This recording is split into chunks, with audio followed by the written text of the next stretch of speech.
Hello, this is the Being an Artist in Tabletop panel, right? No, Being an Artist in the Tabletop Industry panel. We are all working professional artists. Isn't that cool? Oh, that was really lackluster. I was fishing for that one. The first one was probably more appropriate. The first one was more honest, for sure.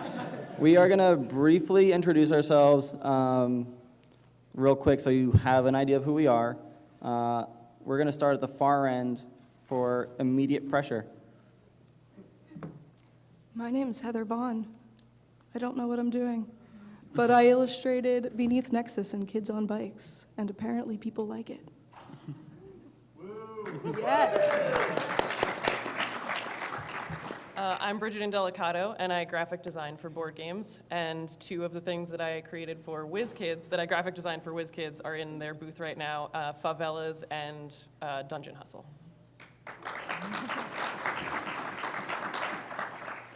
I'm Kyle Ferrin. I do all the illustration work for Leader Games, so Vast, the Crystal Caverns, and Root that's on Kickstarter right now. That's my stuff. I'm Jordan Draper. I'm not supposed to be up here, but I'm going to be here moderating because Nick asked me to help out. I'm from darkflightgames.com, if you want to check out some of my work, but I'm not as professional as these guys, so I'll let them talk. And I'm Nick Nazzaro. I'm the illustrator for Laywaste Games. We make a game called Dragoon, and Dragoon the Rogue and Barbarian expansion, and a new game on Kickstarter called Human Era, which just launched like a very short period of time ago. So that's us. Okay, so we'll get started with the first question. If you guys want to give us a little bit of your art background and how you got started in the board game industry, we'll start with Heather. I got started, my dad's a landscape wildlife painter, and ever since I was really, really, really little, I wanted to go to school in Philadelphia for art and had no idea how to go about that, and got my wish. Got my BFA from the University of the Arts right here in Philadelphia back in 2013 after a roundabout way of, the fun navigating the higher ed world. I wanted to be a children's book illustrator, but my partner, Tom Panico here, wanted to start some game company, and in an effort to be a good partner and team player, I inadvertently walked into being a game illustrator. I believe he made Nexus to appeal to people like me who don't really game at all. So this is kind of amusing that I illustrate for games because I don't really play a lot of them, but it's really fun. And that's kind of how I stumbled into this, and from there it grew into, the last two games I've been involved with, Kids on Bikes, and one that's coming out probably later this year, Devil's Syndicate. So a roundabout way, an untraditional way, but that is how I find myself here today. I'm a full-time graphic designer in my day job, and me and two other people we decided to create a storytelling game called The Plot Thickens, and I did the graphic design for that since I'm a graphic designer. And through doing that project, I met a lot of people and made a lot of connections that connected me with freelance projects. So it's kind of similar that it kind of happened of its own accord, but it's something that I really like and love the creative challenge for, so I'm continuing to try to seek that out. I've pretty much always done art stuff for games, even when I'm not supposed to. Nick, do you want to click on one of the card ones at the top? Yeah. So, like, even in college, when I was supposed to be doing my graphic design, like thesis stuff, I was doing pixel art, card art, and then I did some posters to teach people how to play chess at, like, elementary school chess club kind of things, and then, keep going. Keep going. There's some chess, checkers, Arima. I designed a board game before I knew anything about board game design for my BFA application called Gold Wrestling. This is also before I knew how to do very much digital color work, so all of these are vector images that I colored with the pen tool, which I would not recommend. And then did birthday gifts and things where I just redrew games like Battle Line, and eventually got into it by drawing lots of goblins. And then, now I work for Leader Games drawing goblins professionally. So that's how I got into it. And now it's my turn. So I've also done art for forever. I don't actually have very old artwork, but I went to art school like a lot of people do. It worked out pretty well. I started with doing editorial illustration, like illustration for magazines and print and stuff, and kind of stumbled into gaming pretty much by accident. Like some friends asked me to illustrate their board game, and I agreed to do it. And now I make lots of board game art, like Dragoon, and this is like the extra long box that we have for the expansion included. But that's how I accidentally got started. It was a great story. Like, you can't just say it was a great story at the end of the story. They get You to decide can if it was if a great they story. Or if they obviously don't like it, you have to let them know it was great. Okay, it was a great story. It was a great story. I liked it. So what do you guys come up with for, like, what challenges come up while you're illustrating board games that you wouldn't normally have if you were just creating art for a different industry or purpose? Ooh, I can start. Because there's a lot. Thank you. Well, funnily enough, like 3 of us have games on Kickstarter like right now. And I think like very much so for Kickstarter games, especially like because it's indie, you're working with a small team. There's a lot of unforeseen things that happen. And I think the biggest challenge I think is just like that specs can change so much. Like dimensions change. Like the physical product is going to change over the course of the campaign, or like at any moment, and then it's just like, okay, I guess we got to make different sized art, and it's not just as simple as just like, you know, pulling and transforming it. It's different aspect ratios, different materials altogether, and that can be quite a headache. But I'm sure these guys have some other good examples. If we're going back down the line this way, I can do that. Good example for me that kind of works with that is on Root. There's a lot of UI stuff to take into consideration when you're illustrating. So for the board, we decided that there were going to be 3 suits for the cards that were going to be, and since it's kind of a fall theme, we made them red, yellow, and orange. And I was like, oh, that's perfect. So I can make trees that look like that to sort of give a clue. And then they're like, actually, there's going to be 4 suits, and one of them's going to be blue. I was like, well, that's not going to work for my idea. But that eventually ended up being a wild card. I got to keep my foliage idea. But daily, one of the considerations that we have to make is making icons and other things that work for people, because as much as I love doing color and color theory things, we really try and make our games colorblind friendly. And so when people can't tell a difference or have a hard time distinguishing certain colors, we really try and make icons distinguishable and stand out so people can play without that being a hindrance to them. So that's one thing that I've kind of had to learn even pretty recently, is about how to try and make things more colorblind friendly. I think in general, finding the balance for the visual hierarchy is more challenging with a board game, because with something two-dimensional or something that you don't have to interact with or use to accomplish a goal, even that is challenging to figure out like what needs to be the foremost thing that someone notices first when they look at it. But when it's a board game, when people are interacting with each piece and there's so many different levels of information, it's even more challenging to figure out like what to draw attention to and all that kind of stuff. And then also just thinking in the 3D can be tough if it's not what you're already thinking about. Like on Dungeon Hustle, there's like player standees, and I didn't think about how where the cardboard meets each other, it's gonna overlap, so it overlaps the word a little bit, and I'm like, oh, really kicking myself about that. But, you know, I'll learn for next time, so. I'm gonna go against. I haven't really run into anything that's terribly different from any work I've done for editorial or like logo stuff. I think the hardest thing, honestly, was taking into account not just, you know, the art direction and the style direction, but like also player feedback. Since I don't play games much recreationally, a lot of that stuff was really new to me, and I didn't really know how to parse it. So like.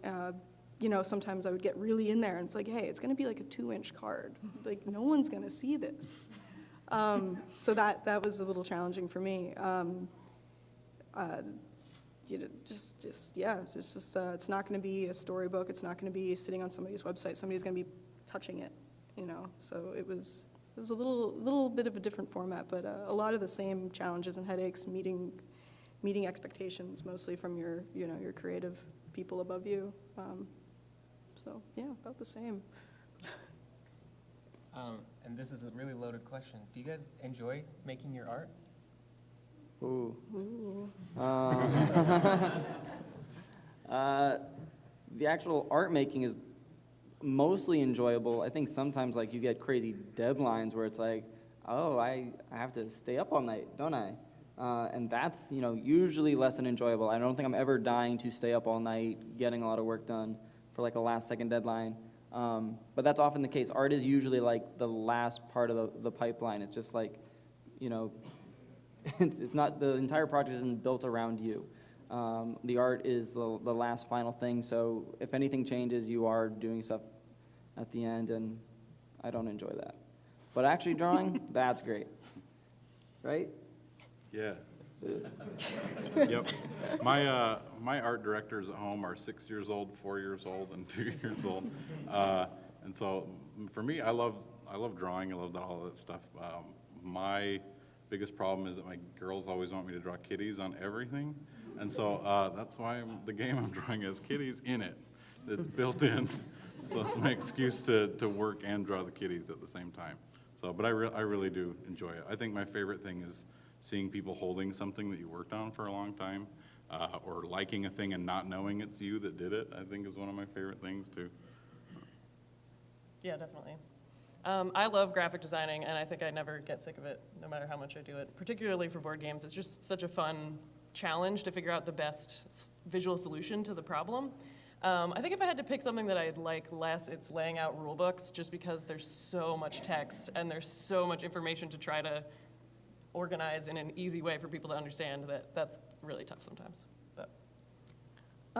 I think I can speak for a lot of creative professionals when I say the inferiority complex is real. Like the week after I draw something, it's garbage, in my opinion. No amount of telling me, wow, it's really great, fixes that. So on one hand, that's awesome. I'm always trying to do better. But on the other hand, I look at kids on bikes, I'm like, oh, I screwed up. And that's all, like, does that look messy, or does that look like I intended to make it messy? So I like to joke that there's nothing else on this world I'd rather complain about. I love working on art, and there's nothing else I would rather be up all night beating my head against the wall doing. So it's a labor of love. It's definitely a labor. But yeah, I would not be up late doing accounting at all, ever.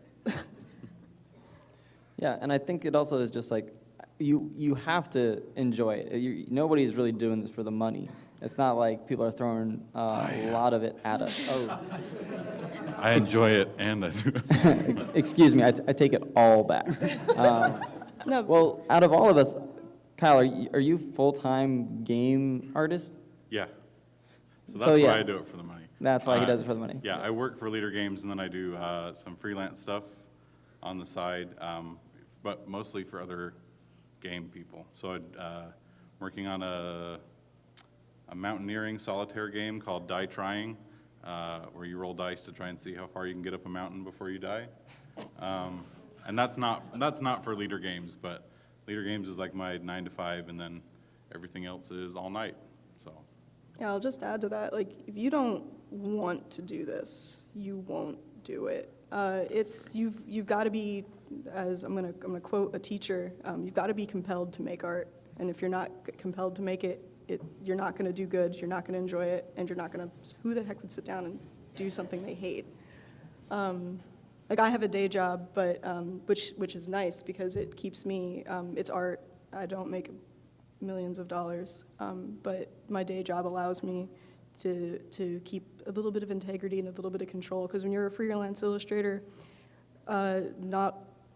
it's rare when you get a client or an art director who's like, hey, I hired you, you're a professional, do your work. It's usually like somebody else's idea, somebody else's input, and you're bringing it to life. And having like the freedom of a day job to be like, you know what, I'm gonna pass on this is kind of nice too. So I get to do work I enjoy, which I value so much, because not everybody has that option. Cool.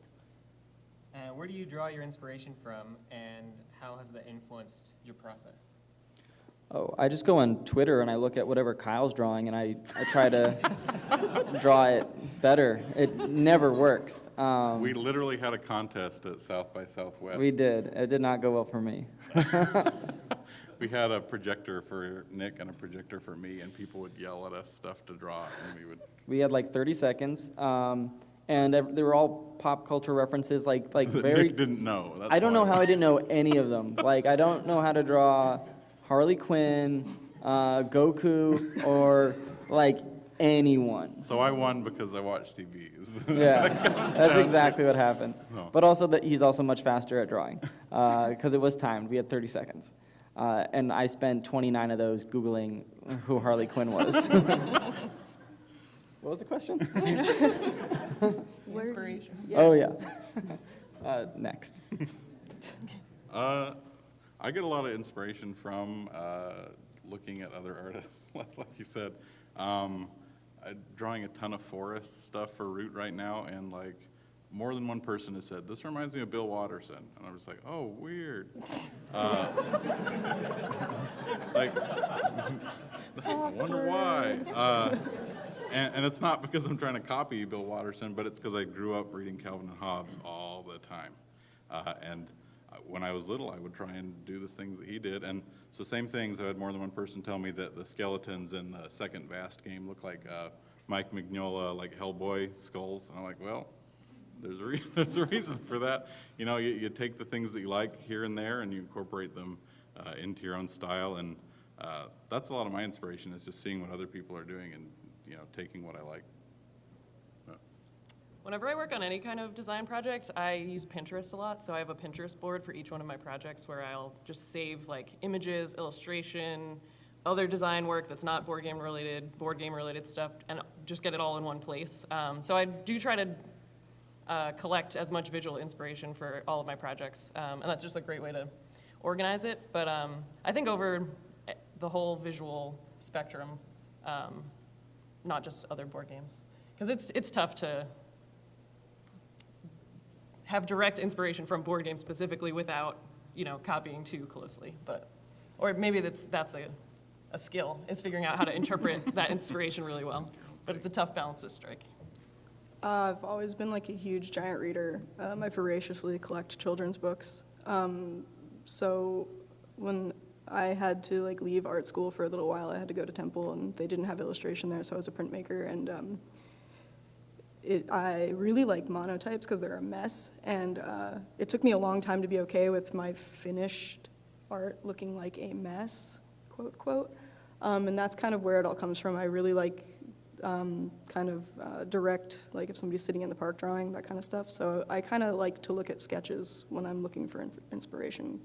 It's a constant struggle for me to not overwork my work because it has to look done. So there's a lot of stepping away and a lot of looking at other people's sketches to make myself feel a little bit like, no, it doesn't look like I just, you know, made a mess somewhere. So yeah, just sketches mostly, lots of old children's books. Can we maybe take like a few minutes to quickly show everyone like what our work looks like? Everyone down for that?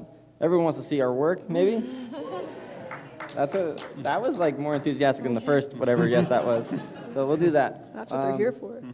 We'll start with who's ever folder. Oh, that's mine. Never mind. Just do yours. Okay, we'll start with mine. Why not? Is anyone familiar with Dragoon? Oh, shit. Sweet. So this is our board. It's 6-color screen printed. That was fun to work on. This was a booth at PAX East. That was less fun to work, but the game was nice. This is my friend Max from Backer Kit. Anyone familiar with Backer Kit? No? Okay, Yeah. well, oh, yeah, whatever. So he owns Backer Kit, and this is him running demos of our game. He did not know the rules. He was good enough.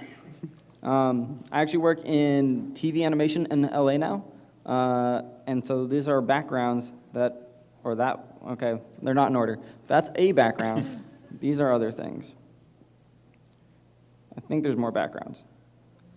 Maybe not.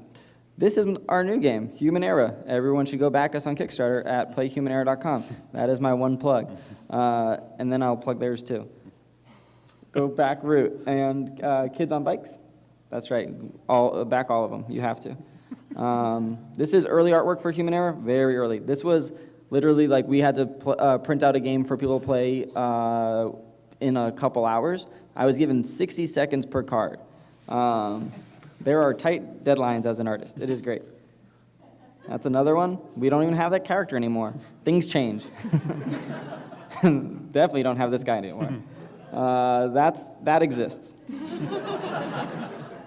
This is a card back for Dragoon. This is more background. I knew it was in there somewhere. This was for something for a magazine. I forget which. This is from the expansion for Dragoon, which some of you may have backed. Anyone? Ooh, one person. Or they, had some dust in their nose. I don't know.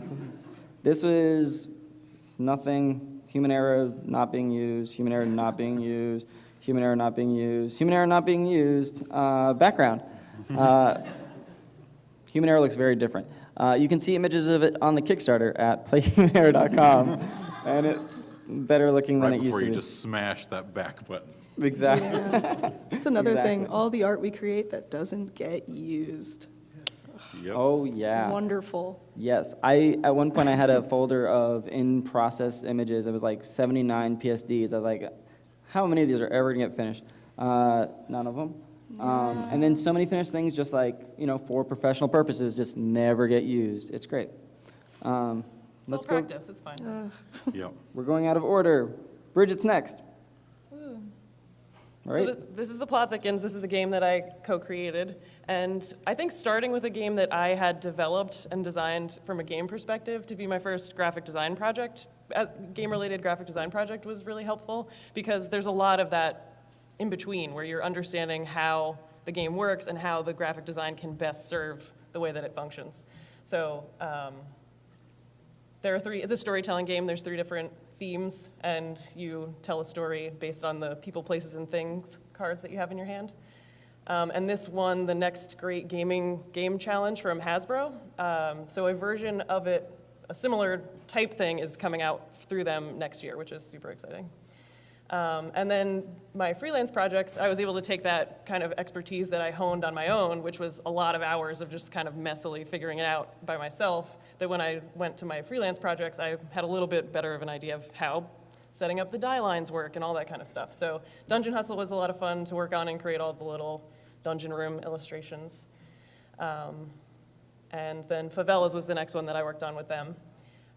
Sadly, I have a bunch of cool projects that are still in the works that aren't released yet, like a Star Trek themed game, which I'm geeking out really hard about, and a Celtic themed game, which was fun with all the swirly things. So lots of fun things. That's the technical term. Yeah, that's the technical term. It's a design terminology. Oh, that's the last one?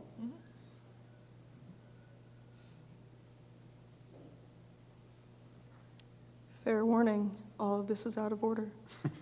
This is from the first ever game I worked on. This is Beneath Nexus by Silver Clutch. That was Batar. She's probably my favorite. She came out real good. This is one of the rare instances where I'm not like, wow, I drew that and it's crap. There's some of my portfolio work in here just to kind of go back and forth between how sometimes I have to work for clients and how I work for myself. That's actually Kids on Bikes, which is awesome that I got to kind of work the way I would off leash. It's amazing and it was really freeing and quite nice. That's the cover there without all the fun type. Drawing that was awful. Jesus, God, never again. Finding that pose, I still don't. It was a long night. I don't really know how I got there, but I think part of working in illustration is your family gets their pictures taken for stuff a lot. weird, really weird, Yeah. photo booth pictures on my laptop. That, ooh. That's also Nexus. They like that. I don't. I don't know what they see in it. That's gonna be blurry. No, it's so pretty. Oh well. It's loading. I think it's Maybe loading. it's loading. It looked good on my computer. But that, if you squint, is the layout. That is the layout. And again, I don't know what they see in her.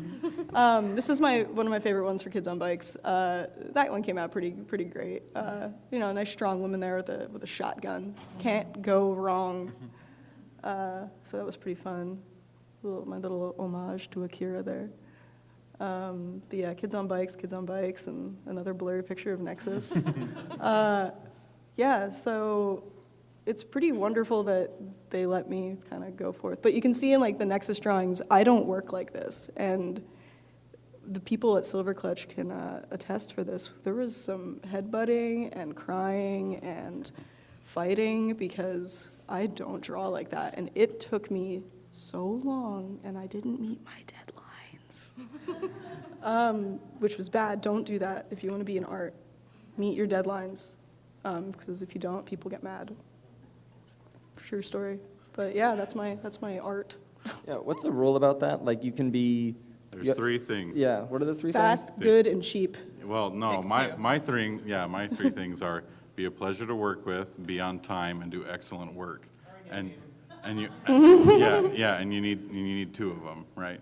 And so mine are be a pleasure to work with and do good work. Yeah, because... Wait, what's the third? Be on time? Be on time, yeah. Same. Yeah. There's a lot to be said for just being cool to work with. Yeah, being on time yeah. is like half the battle. Like Yeah. if It's some, very, somebody- yeah, very important, but also overrated. Fast, like- good, and cheap is good though too. Pick two of those. Yeah. You don't really want to be cheap, though. You want to be expensive. Yeah. Well, no. That's for a client. Fast, good, cheap. You can pick two. It's gonna be. Oh, right, Right, you yeah, can't yeah. have No, all- that's the you can't other- have all three. That's the other perspective. Yeah, that's how they Yeah. have to deal with us. Yeah. That's right. Yeah, that's why we can't be cheap, because we're also fast and good. Yeah. That's Right, why we're exactly. expensive. Right, yes, okay. Okay. We cracked the code. So I'll figure it out now. We are all capable of being professionals now. You're all qualified. Thank you for attending the seminar. We are handing out diplomas. Where's someone that can hand out diplomas? Just pretend. You have paper ready. Start drawing them. Yeah, Yeah. I'm writing some diplomas. Yeah, do you have my stuff too? Are we done with? You don't get to No, we show can look, we yours. can look. You don't get to show. I mean, we yours. definitely looked at all your stuff already, You but showed half of my stuff. did I? Okay, you're right. I did. Yeah. I stopped at vast. You go one back before that. You want to So start? this is Vast, you know. And then this is for Vast 2. We were going to do orcs, and then we put it in a haunted house, so we changed it to skeletons. And so this is art that will never be in that game. And that happens a lot. You zoomed in, and now it won't do it. Yeah, there you go. So there's Stabby, the skeleton. And then he turned into a family of skeletons, and then they got a dog. And Looks like the dog got him. Yep, so that's some of the future project stuff. So there's Paladin, Spider Lady, and Ghosts. And then one of the, I think the coolest things about my job is I get to work with miniature sculptors sometimes. So this is Chad Hoverter, who did the minis for Vast. He also did Mice and Mystics. This is his sculpt of one of the skeletons that he's been working on, so that's coming up. I like working with him. And this is for the expansion to Vast. This is the Fearsome Foes, adds 3 characters to the game, so that was fun. This is for Deep Enemy Frontier. It's an asymmetric sci-fi game that's kind of on hiatus now, but I'm gonna make it happen. I drew so much stuff for this already. We're making this game whether they like it or not. Here's some aliens from Deep. Here's some kobolds from a future project, hopefully. And what else do I got? Is that it? Oh, this is from Die Trying. This is from that mountaineering game. So we started out with the skinny tall guy, ended up going with the kind of chubby, sad version. And he's sad because this is the cover of the game. He has a goat that is there. I think he had a goat. Yeah. Well, it's funny because the goat is in all the pictures where he's doing well, and then all the pictures where he's like dead, the goat isn't there. So the assumption I think is that the goat leaves.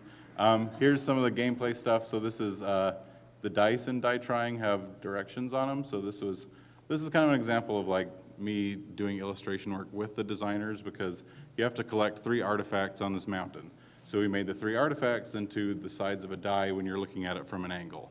And the 3 sides of the die that are possible are up, down, and side to side, and so we made those the jewels on the artifact. So trying to incorporate things in your illustration that work with the gameplay is one of the things that I care about a lot. One of those things that might not be something everybody notices, but I care about that, and I want it to be fun stuff for you to find. This is the old man in the die-trying rule book that tries to discourage you from playing the game. It's mostly just about making facial expressions for that. Oh, that one's my favorite.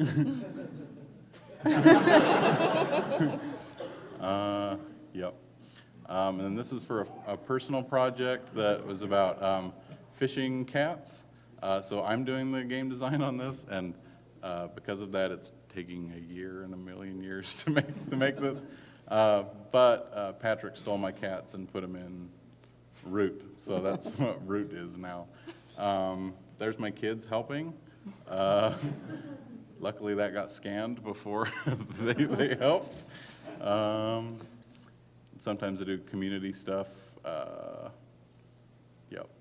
Also, everyone follow him on Twitter. Oh, yeah. So my handle is D20 plus modifier. I feel like this is like one of the groups that I can say that, and people will know what I'm talking about. So, yep. And I think that's the end of the slides. It Yep. is. We did a whole loop. Yep. Good job. That's a goblin making a sacrifice. Let's see how much time we got. Also, you guys are all here, or I'm assuming, because you're aspiring artists, potentially, maybe? Some of you? Some of you just like wanted to show up, watch, yeah. It's We all, appreciate it's all it. good. We're gonna be doing Q&A probably in a little bit, so mentally prepare for potential questions. Steal yourself. I think there's a microphone to head to somewhere. It did exist, but if you yell, we can hear you. Yeah. We're Tim, young. Tim Yeah. talked about it and then disappeared. I see one on the table. Ah, Okay. We spy it. We'll find it. We'll figure We it out. lost the Just yell. microphone. I'm sorry. There will be no Q&A. It's pretty quiet in here, so. Got another question for you guys real quick, though. So the board game industry has a lot of branding that goes along with the individual games, but as individual artists, do you feel that you need to brand yourself through your artwork? And does the progress of the way that you make your artwork become influenced by the fact that you want to put a name behind it or not? Dang, Jordan, that's a question. That is a question. That's a tough one because I think what you're pointing out is that it is important to brand yourself, and how much I really don't want to ever do that. Because no, I don't do it. I know a lot of artists do. They have very they make a very tight product basically in their illustrations and what they post online. They draw similar things again and again and again, and they know that's what their audience wants. Not a lot of room for experimentation or exploration when you do that. I kind of draw different types of weird things. I like to use different styles all the time, and that's not good for retaining an audience. But I also don't make my money from selling direct to people who want to buy my art, so I don't have to brand myself in that way. A lot of other artists that do that, they're selling you on prints and temporary tattoos and stickers and all this cool stuff that they make because you want this specific thing and they make that specific thing, and it makes a lot of sense. But no, personally, I do not do that. I just draw whatever the heck I end up drawing, and then a lot of professional stuff that no one ever sees, which is great. I kind of think, I don't brand myself, but I definitely try to have a voice. I want people to look at my art and say, oh, that's Heather. So I don't limit myself on what I draw. It's more like how I draw it. So yeah, it's kind of a catch-22 because while Nexus was awesome and it really helped me kind of get my foot in the door, I don't work like that. So it's kind of like a push and pull. Like people see Nexus and they're like, whoa, that looks really cool. Do you want to work with us? And then I'm like, yeah, this is my portfolio. And they're like, that's not at all what we've seen of you. So that it gets kind of murky. I kind of want to be good at what I do. So I have to try and like steer my work towards the work I want to get. Pretty much. That's I guess that's about as far as branding as I get. Trying to keep doing work I want to keep doing more of. Yeah, that's exactly what I was going to say, particularly in graphic design, just in the sense of I want people to know that I can do graphic design for board games, and then they're going to, when someone needs that, they're going to think of me because they've seen that stuff that I've made before, as opposed to anything else. Like on my website, I specifically say graphic designer of board games and logos because those are the two types of projects that I want to attract. So I want people to say, see that and connect me with those types of projects. I think in general, it's kind of impossible to not kind of naturally have a brand just in, like you said, the style of work that you make. But yeah, I definitely agree with creating the type of work that you want to be doing because it's just going to attract more of that type of thing. Yeah, I definitely agree with that. Don't brand yourself unless you really like what you're doing. Because for me, it was drawing goblins, right? Like somebody found me because they needed goblins and they had seen a bunch of work that I had done.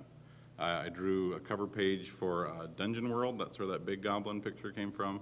And David Somerville is one of the designers of Vast, saw that, and then passed my name along when he sold the game to Patrick Leader, and that's who I work for now. So I wouldn't say don't do it. It's important, but you're going to attract the kind of attention based on what you're showing. And so, if you draw a game about goblins, then other people who have fantasy setting games might reach out to you about their thing, but you're not going to want to draw the exact same thing for their game. So change techniques, change, how you do something. You can alter stuff a little bit because you don't want to just be the goblin drawing guy, unless that's your favorite thing in the world to do. And I also echo what you said about you're going to attract the kind of attention based on what you do. It doesn't always have to be professionally published work. I drew birds with swords for a few weeks just because it was a phase I was working through in my sketchbook just for fun. And I posted enough of it, then I had a few people reach out on Twitter and said, hey, are these for a game? And I was like, no, maybe they're for a game. And then I had somebody reach out seriously and say, is this for a game? And so I worked for Patrick, and I said, hey, Patrick, are these for a game? And he's like, yeah, let's put this in a game. So, that's a lot of how Root took form thematically. And so I would say, what you do is going to lead to more of you doing that thing, but don't feel like you're locked into that one thing. When I get done with Birds with Swords, I'm going to go do watercolor painting for a while, and maybe that'll turn into something that someone will seek out, my thing. And the great thing is you don't have to officially publish any of this stuff anymore. Just put it on Twitter, put it on your Tumblr, put it on your Instagram or whatever, and appropriately hashtag. And then people will find you that way too. Cool. So we got about 20 minutes left. So I think now is when we're going to do the Q&A. I don't think we have a mic, so I don't think anyone's going to line up or anything like that. You can probably just raise your hand and ask from where you are. Highest hand wins. Well, that's not fair. Oh, he's standing. Go for it. What percentage, as illustrators, what percentage of your time is spent reaching out versus putting yourself, posting things on Instagram or Twitter, and what of that percentage is getting you work? Does that question make sense? Yeah, you're asking how much time do we actually spend drawing versus getting work to start drawing? Sort of. More, how much time are you spending seeking out versus people coming to you? Yeah, that makes sense. It's hard to say. So up until recently, I was a freelance illustrator, so I was doing a lot of seeking out. Some of my best gigs, they did just come straight to me, and that was great, but I was doing way more seeking out than people coming to me. I want to say sending probably a few hundred emails a month seeking out work to different magazines and different places, and then repeating that process probably 3 times a year, emailing the same people again and again and again, 3 times a year, because that's not quite annoying enough for them to stop talking to me forever. But it's on the line. But yeah, that's my ratio. You guys? I used to kind of keep a listserv. I wasn't about to pay for a list service, so I used to grab magazines that showed a lot of work that looked fun and close to what I already did. So I would keep like a little text edit folder full of art director names, and I used to send out, you know, maybe biannually, like, hey, here's an image dump, call me, and it's literally never worked. I think I kind of organically post. I'm not fantastic at social media, but I do doodle a lot, and my day job is tech, so I'm always in front of a computer, so I'm always messing around and posting something on Instagram, and I do think that kind of organically comes back. Most of my networking I would do in a place like this, though. Now that I'm actively seeking, you know, I would hang around the booth and be like, yeah, I did that. That's mine, art right there.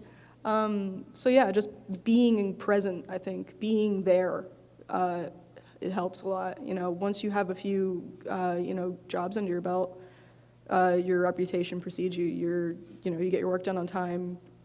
You're cool to work with. You're not going to be, you know, a pain, and your work's good. So I think being there is pretty important, and that just means, you know, have a presence in your sphere. Yeah, I don't seek out, because I have a day job and don't have to worry about hustling for food to eat. too. I have the luxury of not seeking out work at all. So it's all people who come to me, and that's all through word of mouth and meeting people in person at conventions and, you know, networking, making friends with people in the industry. Yeah, I just hustle a lot. I would say my ratio used to be like 50-50, you know. But people like process stuff is the other thing. Like I would, you know, if I'm working on something that I'm going to be working on for a while, I'm going to post pictures of sketches. I'm going to post pictures of my workspace. I'm going to post pictures of going to the craft store to get more pens because I think people enjoy learning about you through what you're doing sometimes.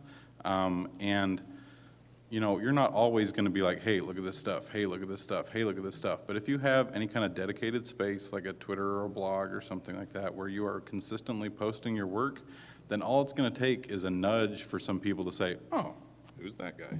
It's, you know, navy blue shirt guy from the convention. And they'll look you up and they'll see, oh man, he's been posting stuff for 2 years on this thing that he's been working on or some projects he's been doing.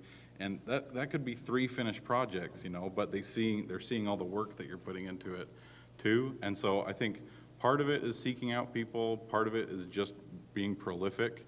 You know, honing your skills as best you can. And I think, at least for me, and I can't ignore the privilege that I've been afforded, but there's a switch that flips a little bit. When you get something out there that people recognize and people like, you're going to get more of that. And I don't know what the magic word is to make that switch flip, but being prolific and just trying to put as much of yourself out there, and only stuff you like. I mean, if you draw something you don't like, don't post it and be like, look what I did. Like, just stuff that you like, process things, any of that, so people can see that you're working and you care about it. And then sometimes all it needs is nudges to get people to just look you up and see what you're about. First hand up, next question. I saw you. Yes, you. So as an aspiring game designer who's looking into trying to find artists to work on the game, wanted to ask if there are any things that designers or people who seek you out for work do that you don't like, so as you avoid. Oh, boy. Yeah. Yes. Okay. I don't even know if we can answer this one. Because we need to We were keep... told no swearing. I Yeah. totally can. I'm just kidding. I totally can. Don't email me with somebody else's game and be like, hey, can you draw this? I am not going to take food out of somebody else's mouth and just copy somebody else's work. That is insulting and rude. So don't do that. Yeah, my thing, I hate it when people email me and say, what are your rates? What? I don't Rates know. of what? Like, does your game have 148 distinct art pieces on cards? Does it have a mural that needs to hang up on the wall to be played appropriately? Give me concept, give me budget, give me timeline. because then I can come back and say, I can do this in black and white by the time you need it done. Or, oh man, this sounds like something I'm really interested in. Or, oh hey, I don't think this is cool for me to do right now, but Nick might do it. Yeah. Like, but, and so that's what I appreciate is concept, budget, timeline. Because if I have to start my email conversation with you telling you how much I think something should cost, that makes it hard. If you tell me what you've budgeted for or what you can afford, because if you're making a game that you're going to give to your grandma for a present, like that's going to make a big difference to me. But, are you going to kickstart your game? Like, are you planning on sharing revenue with me? There are lots of factors there. All that up front, let me process that. And if I say, I don't think this is a good fit for me right now, then it's good because you've emailed like 2 other people or whatever. Like, that's my big thing is that don't ask me what my rates are. Yeah, give us a box to fit in, and Yeah. we'll either fit in it or we won't. Yeah. And that's all we're going to say about that. You had second hand up, so we'll ask your question now. So I'm here mostly, we have a 14-year-old daughter who wants to go into animation, not necessarily board game art, but my cousin works for Starburns Industries, and he said. I work for Starburns Industries. So he said Tom Nicoletti, tomfoolery. I've only been there a week. So he told her, focus on figure drawing for like the next year. So my question is, what would you tell your 14-year-old self to do different or to work on? Well, me personally, I went to an art high school, so I was doing everything right. So I don't know if like my first piece of advice would be to focus on figure drawing. That's just very specific, and it really depends on what you end up doing as an artist. Like, you might not be doing figures at all. Like, my job is, like, I'm a colorist. Like, I don't draw anything. I color in between lines that the character artist drew. So, honestly, someone who's never drawn before in their life could maybe do my job. As you've been to kindergarten, and you've, if you've nailed coloring in between the lines, all you need to do is then learn Photoshop, and then you could probably do my job. But what would I tell a 14-year-old? Basically, just practice a lot, because there are very lucrative careers as an artist in the world. I think it gets a bad rap a lot of the time because of the whole, it is really hard to make it as an artist, but that doesn't mean it's not worth trying, and you can find real good success and happiness doing it. So I would just, push them, not push them, but encourage them as much as you can. No! I'll That's jump all right, in nobody's real looking quick. at, So for me, I'm imagining myself as 14, and I remember drawing some really cool X-Men stuff in my one of my art classes, and my teacher called it, I think, hot garbage. That's what he called it.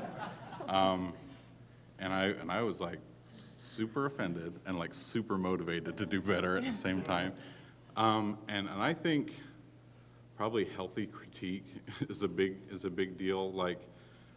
And that's a hard thing to say just do, because it's more about finding the right people, other people who are trying to do what you're doing, to look at your stuff and say, oh, could you do this differently? My background is in visual communication, so it's graphic design and illustration, and some of those, critique lessons at school made the biggest difference for me to just say, this is fine, but is it working for what I need it to do? And I think a lot of times context helps me, at least would have helped high school me to be what is this for? And it still helps me every day with my work, because it's I'm drawing this, but is it for a card? Is it for a cover? I think about line weight, as much as I think about figure drawing. You can tell by the die trying guys we showed earlier, figure drawing has hardly anything to do with that. It's basically stick figures with, stuff with coats and stuff on them. But figure drawing's super important too, It's a tough question. I would just say, for me, it's just being prolific and finding a healthy way to improve yourself. Because it's one thing to just draw. You have to be able to evaluate and just saying, look back at your stuff a year ago and be I don't necessarily like this anymore, because that means that you're doing better. And also realistic, time frame for yourself. Recently there's, all this stuff on Twitter about 30 before 30 things because we judge ourselves by like these artificial markers that we're gonna get to, and like, I don't know that I had any kind of success until like well after I graduated from college, you know, so just yeah, all that. I don't know, I'm babbling now. Study and practice. That's Yeah. just Yeah. like, you got, just do a lot of studying and practicing. Yeah, that's And what- then you'll be great. I always say, like, art's like the gym. The first week you go to the gym, you're really sore and it's awful. But if you keep going past that week, the soreness stops. Art's like that. The advice I always give people is take your sketchbook everywhere. Like, always have that. Did you guys bring your sketchbook? Oh, God. Yeah. I brought mine everywhere. My tablet. I don't got follow my own advice. But honestly, like, yeah, I mean, figure work, I think in the context of that is learning to see, not to sound too artsy-fartsy, but learn to see. Sit down and be able to, if you're sitting in a room like this, this is perfect. Everybody's a perfect target. Everyone's sitting still, and you can sit in the back and just be doodling in the back of people's heads, and that's building a structure, learning to see. So yes, drawing figure is important, but drawing the figure of a chair is important too. Drawing the things that you hate, like ears, hands, feet. Cars, bikes. Oh my God, bikes. But yeah, always, oh my God, bikes. But always be drawing, because that's how you learn to see. And you're gonna get faster, you're gonna get better. Don't look at them. Don't. Just so everybody knows, we only have 5 minutes, and we only got to answer a couple questions, so we're going to answer the next 2, maybe 3 questions incredibly fast. This is rapid fire round. All right, you. Yes, you. Okay. Quickly. What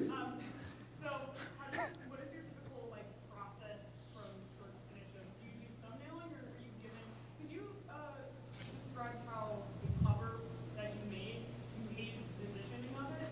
Did you decide to do that position, or were you told to? I was given the context of we want an age range of children on bikes, and I said, okay. And I should have brought the sketches, because my first couple were super lame. They were 3 kids in a line with bikes, and I was like, well, that's boring. I wouldn't pick that up. So I sat down and I was like, all right, we need something visually interesting here. So I started forcing myself to get into some extreme perspective and some interesting, not your first kind of thought for pose-wise, but I don't thumbnail. I haven't since college. I tend to work, I'll start sketching and then it works and then I finish it. And yeah, that's bad. So what I'll do is I'll start working and I'll take quick saves or screenshots and I'll send that along. I'll half work 3 or 4 and I'll send them along hey, are any of these working? And usually they'll get back to me yo, we like number 5, it's great. Keep in line with we like the color, we like the basic pose, flesh it out. We want one of them to be a dude or a little boy. And I'm okay, and that's what happened. It sounds easy, but it wasn't, it was awful. All right, next question. All right, you. Okay, do you take consideration for any digital media? Because I know that a lot of board games are starting to shift into that. There's certain applications that you can do the board games on now when you're drawing, or any of your projects currently. Is that something that they're taking into account? How does it change the artwork? 100% of everything I ever draw nowadays is digital. And that's true for everyone except for Kyle. Kyle draws in ink and then scans it and then colors it digitally. Yeah, but I do everything in layers, especially with Root recently, just because of composition considerations, I will draw an entire background and I'll draw figures and then I'll scan them and then I put them together because I don't know if I'm going to move stuff around. And I think those are the kind of considerations you have to be making if you're going to be using things digitally, especially if it was a forest scene or things, so you can have some perspective or whatever. So that's the most considerations I do. Mostly I just redraw everything a million times. Yeah, redrawing is fun. Yeah, I mean, digital is because it's you have the flexibility of, it's quick and it's flexible, so everything has to be digital. It's going to be digital anyway because it's all going to get printed. So that's how it gets worked. All right, next question. You in the back.